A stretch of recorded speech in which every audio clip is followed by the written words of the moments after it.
మీరు ఎవరితో వాదించాల్సిన పని లేదు, ఎవరితో కొట్లాడాల్సిన పని లేదు. మీ పని మీకు జరుగుతుంది. జరగడానికి ఇంతమంది ఉన్నాం మేము ఈడ. మీకు ఏం కావాలో చేసి పెట్టడానికి మేము ఉన్నాం, చేసి పెడతాం. మంచిగా చేసుకొని నిలబెట్టుకోండి. పిల్లల్ని మంచిగా కోచింగ్ సెంటర్లకు పంపించుర్రి, ప్రిపేర్ చేయండి, పాస్ చేయించుండ్రి. వాళ్ళకి ఎడ్యుకేషన్కి ఏం కావాలనో, వాళ్ళ కోచింగ్లకు ఏం కావాలనో కూడా ఫర్దర్గా చేద్దాం. ఎందుకంటే ఇప్పుడు వరుసగా నోటిఫికేషన్లు వస్తాయి. ఈ నోటిఫికేషన్లలో పిల్లలు సెలెక్ట్ కాకపోతే మనం ఇచ్చిన ప్రయత్నం అంత ఏంది? బ్యాక్లాగ్ పోస్టులు ఎందుకు ఉండాలి? పిల్లల్ని చదివించురు. వాళ్ళ చదువులకు కావాల్సిన, వాళ్ళ కోచింగ్లకు కావాల్సిన ఏమున్నాయి, ఫారెన్ పంపించడానికి స్కాలర్షిప్లు ఉన్నాయి, అన్నీ ఇస్తా. పిల్లల్ని పంపించురు, బయటికి పంపించరు.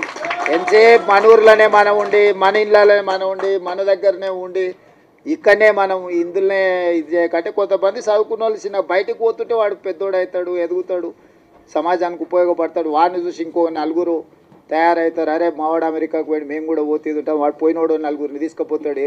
ఒకరు పోయినరు అనుకో, నలుగురు తనకు తెలిసిన వాళ్ళే తీసుకుపోతాడు కదా. ప్రపంచంలో ఏ మూల ఏ క్షణం ఏం జరుగుతుందో వేగంగా తెలుసుకోవడానికి తొలి వెలుగు వాట్సాప్ ఛానల్ని ఫాలో చేయండి.